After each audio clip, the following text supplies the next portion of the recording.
Well, have you come to your senses?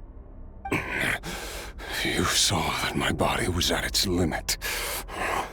So, you deliberately channeled your power into me, knowing that it would destroy my shell from within. Such power. Such keen battle instincts. So you must be... Skirk, Surtalogi's disciple. How long has it been? How long has he been away from Tevat? Hundreds of years. Hundreds? Sorry, it's a lot to take in. I should introduce myself. I am Skofnungr, a friend of your master and one of his followers. This is the first time I've heard your name, Skirk. But hundreds of years ago, I knew you existed. And I knew you would come here. Hundreds of years ago? Sounds like you and Master have quite the history. Care to tell us about it? Of course. Might as well take advantage of a clear head while I can. The story starts a long, long time ago. I was born into a noble family in Conria. As the eldest son, I was set to inherit our title. But I contracted an incurable illness as a child, and everyone gave up on me. I trained the sword harder than anyone else, defeated all of my peers. But it was all in vain. When other people looked at me, all I saw in their eyes was pity or a strange glee in my misfortune. Even my parents were just waiting for me to die. Over time, my heart hardened, and I became aimless. That was the point where I met your master, Surtalogi. We were similar in age, but different in background. He was born in prison, the son of criminals who had been sentenced to death. He spent his childhood wandering the streets, facing more criticism than the literary works in the Universitas Magistrorum. Yet, he always wore a smile on his face, as if kindness and malice were one and the same, and he could not see the difference. I still remember what he said to me when we first met. You need to fight to survive. Even if it's a losing battle, it should light a fire under you. How can you sit back like this and go down without a fight? That does sound like something he would say. He was the first to acknowledge that I was worth something, and he inspired me to keep going. When we sparred together, it was the first time I'd actually felt the thrill of combat. When I was 10, he stole forbidden research materials and managed to cure my illness. It was like there was nothing in this world he couldn't accomplish. When it came to the human form, he was always intent on pushing the boundaries of possibility. But somewhere along the way, I fell behind. My talents were nothing compared to his, and at some point, I realized he had pulled so far ahead, I was too embarrassed to even ask him to spar. After his grand endeavor was successful, he sought me out and said to me, "This planet no longer holds anything of interest to me, so I'm leaving. But first, I have an offer. I can use a power I have just refined to break the curse of immortality for you. Your death was once what we worked so hard to prevent. But the immortality you now face is a different kind of pain altogether. I'll pass. Immortality doesn't sound so bad to me. Since I can't die, it means I have an infinite amount of time to get stronger. Maybe I'll finally catch up to you one day, and we can spar like we used to. Are you sure? I cannot say when I will return. Your body, or rather, your soul, might not be able to withstand this curse. All I can do is try. After all, a wise man once told me, people need to fight for their own survival. Wise indeed. Nevertheless, if you grow weary of the pain of immortality, and wish to experience a good sparring match before you wither away, seek out my disciple. Disciple? Never thought I'd hear that word coming from you. Nor I, but Vedifenir said I was destined to find a disciple out there in the universe, and bring her to Tibet. You know as well as I, Vedifenir's prophecies are never wrong. Well, now I'm curious about who this disciple of yours will be. All Vedifenir said was that one day, the stars shall bow in her honor.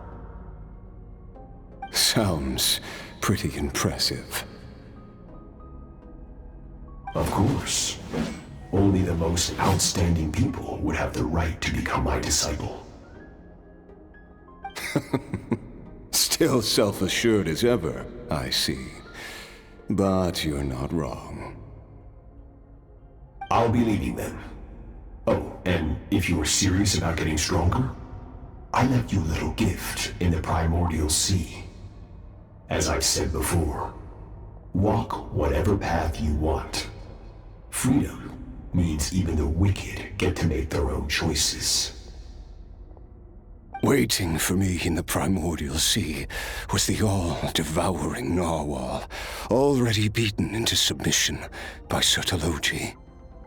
In its weakened state, I was able to cut off part of its flesh and sew it into my own heart.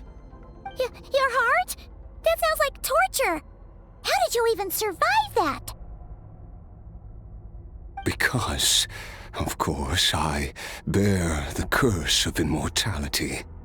So, you used the curse to turn yourself into a vessel for power.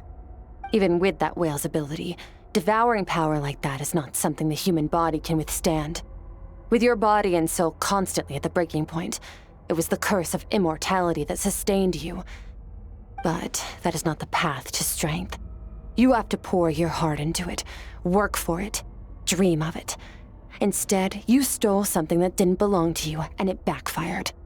You're right.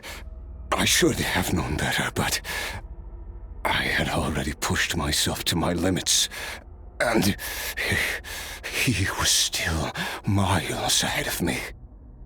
So I had to take a leap of faith. I miss your master. I miss the days when we were all together, troublemakers without a home.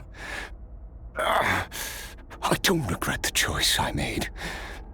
But if you'll allow it, I do want to apologize. To both of you. After the beating we just gave you, I think we can call it even. You're an interesting one as well. Surtalogi's disciple. That's a lot to live up to. It can't have been an easy experience. I know what he's like. He rules with an iron fist, using despair and fear to force you to catch up to him, all the while standing ever out of reach. We're like mountain climbers in the dark, never knowing how much higher we have to climb, Or when we will see the sun again. True. But I made up my mind long ago. No matter how dark it gets, I will not give in to despair. I will overcome it. Besides, after hearing your story, I suspect what Master really wants is not a battle that demands his full strength, but rather a defeat without regrets. Oh? Since you're his friend, you must have some things in common. The first time we came here, when you stabbed me through the fog and stole my power, I felt no emotion coming from that spike. But when you had to devote all your strength fighting me just now, I could feel joy and passion emanating from your blade. It was the joy of a researcher discovering the truth of the world, the joy of an artist uncovering a temple of wonders. Interesting. I'm certain I didn't express those emotions outright, yet you were able to read them from my blade, like a glimpse into my inner world. You're right. That battle brought me an unbridled sense of joy, and my defeat brings me no regret whatsoever. Exactly. I think Master also craves a battle like that. One where his opponent forces him to use all his strength, unlock the extent of his potential, and transcend his own limits. A battle to end all battles. After which, all can come to an end, including, perhaps, his life. For that very reason, good and evil are meaningless to him. He has one purpose, one goal: to complete himself. It's one of the secrets to his strength. Perhaps you're right. Perhaps that is his goal. What a battle that would be. Oh, to witness such a...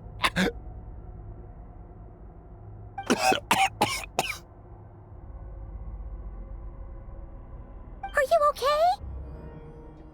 Too many different kinds of power are surging through my body. The curse of immortality allows it all to coexist, but it does not remove the pain. I won't be able to hold on to my sanity for much longer. What a shame. I would have loved to witness that battle.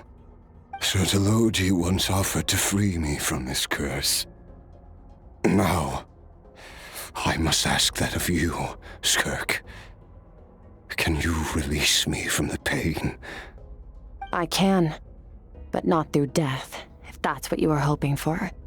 It's not a suitable punishment for your crime. As an alternative, I can take your consciousness, along with all the power you've consumed, and smash it to pieces. The impurities will dissipate, and under the curse of immortality, your mind and body will regenerate.